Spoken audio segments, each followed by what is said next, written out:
When I was young, my mother taught me that bad experiences, even losing people, can be good for us. With the end of a job, a relationship, or even a life, space is made for a new beginning, like the first sprouts after a wildfire. In the aftermath, you see only destruction all around you. But if you look closer, you'll sometimes find the little blossoms in the ruin. I tried to keep this wisdom in mind when I lost my wife. Vicky and I had been together 6 years, married for 3. Our life was simple. We ran a small business and spent our free time hiking the woods behind our home. She loved spaghetti and painting and back rubs. I loved making her laugh. Then she got sick. We saw every doctor, tried every option. I even started praying again, but nothing could save her. I couldn't save her, and I damn near killed myself trying. Toward the end, we'd take little walks on our lawn. She liked the birds that nested there in the tree, and then she was gone. Losing Vicky destroyed me. I lay in bed, awake each night, haunted by the silence in our home. I wasn't afraid to fall asleep. I was afraid to wake up and not feel her there beside me. In accordance to Vicky's wishes, I committed her remains to a little plot in the forest. She was big in environmentalism and taught me about green burial.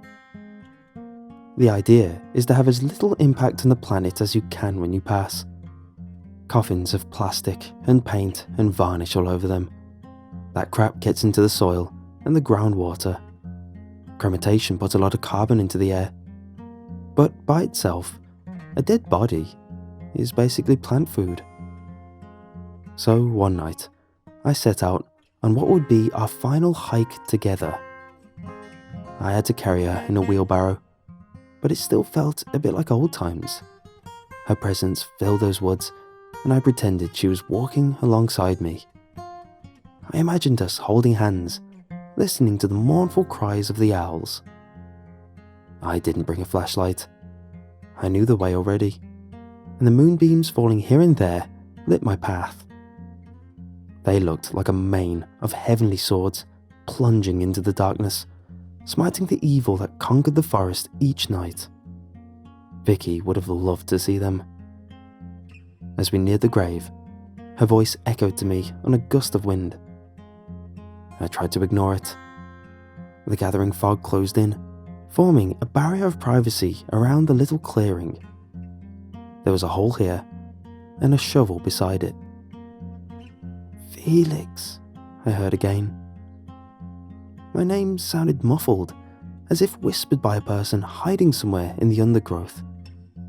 I looked this time, but saw only a wall of fog, and the gnarled fingers of trees that jutted through it. My heart quickened, and my hands with it. I reached into the wheelbarrow and hoisted Vicky's body out. It dropped to the ground with a dull thud. The voice grew louder, closer. I tugged the sack off Vicky's head.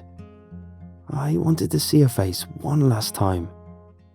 A single ray of moonlight fell upon her features, bathing her in cold silver.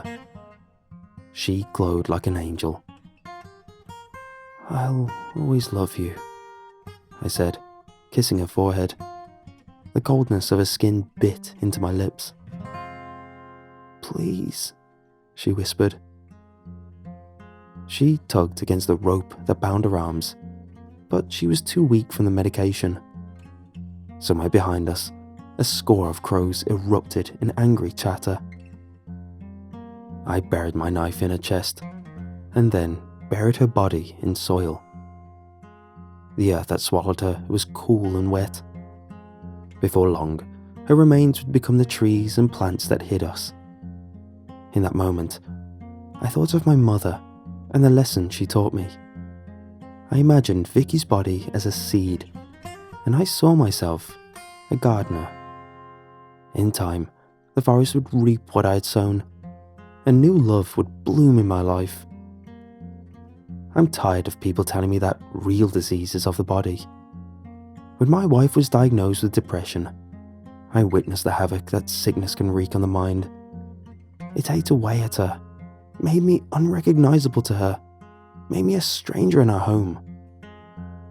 I lost her, and I lost myself. Don't let anybody tell you any different. Mental illness is as real as cancer, and it can send a person to an early grave.